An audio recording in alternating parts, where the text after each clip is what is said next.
Socialism, defined as the workers' ownership of the means of production, is easily quantifiable and expressed as a ratio, looking at the number of people working at companies owned by the employees or participating in employee ownership programs compared to overall employment. We get that Sweden is 1.7% socialist, UK lands at a modest 0.6%, France comes in at a whole 10%, and perhaps surprisingly, good old capitalist USA is 8.5% socialist. The largest employee-owned company in the world is Publix Supermarkets. It was founded in 1930 in Winter Haven, Florida, and has 225,000 employees spread over 1,297 stores, schools, manufacturing sites, etc. In 2019, the company made a profit of over $3 billion. It has been listed every year on Fortune's list of 100 best companies to work for since the list was introduced in 1998. The second largest is John Lewis Partnership. It was founded in 1929 in London and had 83,000 employees in 2019. In 2020, they made a profit of £146 million. The third largest, and probably the most famous when speaking of employee-owned companies, is Mondragon in Spain. While it's the third largest worker-owned company, it is the largest worker cooperative in the world. It was founded in 1956 in the town Arrasate Mondragon and had 81,500 employees in 2019, divided over 257 smaller companies and organizations. The total income was 11.5 billion euros in 2020. There are several advantages to workers sharing the ownership of the means of production. There are of course qualitative, ethical aspects, increased equality, happier employees with better health, and by extension increased prosperity overall in society. But there are also quantitative, measurable effects. Increased productivity.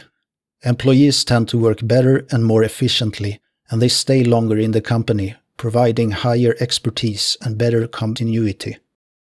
A 1995 study of plywood cooperatives in the Pacific Northwest found them to be 6 to 14% more productive compared to conventional mills. A study from Rutgers University showed that implementation of broad-based stock options increased performance with 14.8%. Increased sales growth. A Rutgers study from 2000 found that ESOP companies have a 2.4% higher annual sales growth than would be expected without the plan. Better resilience and handling of recessions. Worker-owned companies are much better at adapting to hardships. Failing companies that are taken over by the employees have a good chance of recovering. A 2005 study showed that the failure rate of completely employee-owned companies in USA is 1/3 compared to the rate of all public companies. Higher salaries.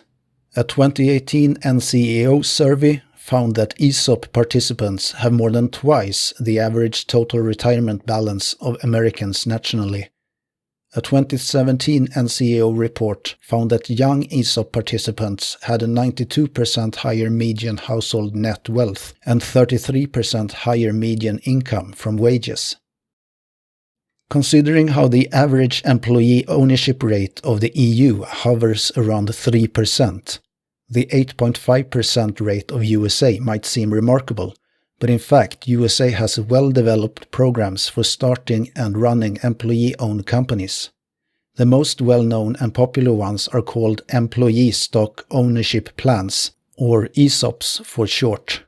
There's documentation aplenty to read about how they work. With all the advantages of employee ownership, you might be wondering why it's not more popular. There are several overlapping reasons, of which I think the most important ones are knowledge. Knowing how to form employee-owned companies, or even knowing that such an opportunity exists, might not be common. Opportunity. Owners of publicly traded companies likely don't want to sell to the workers, Cooperatives are often viewed negatively and legislation tends to disfavor them. Money.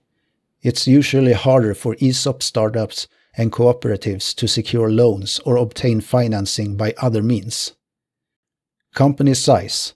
If the size of the company is up to a dozen or so employees, forming an ESOP or cooperative might not be advantageous. Exploitation. Being your own master, you're unlikely to want to exploit yourself, which might make it harder to compete with companies that do exploit the workforce. There are other arguments made which are often considered valid reasons, but are actually false. Complacency. The belief that employees become lazy and put in as little effort as possible. This is clearly not true. Slower to adapt. The belief that the democratic nature of these companies causes decision-making to be slow and cumbersome. There's no evidence for this either way. Decision-making is about as agile as with any other company. Competition. The belief that market forces tend to favor publicly traded companies. This argument only makes sense with regard to exploitation.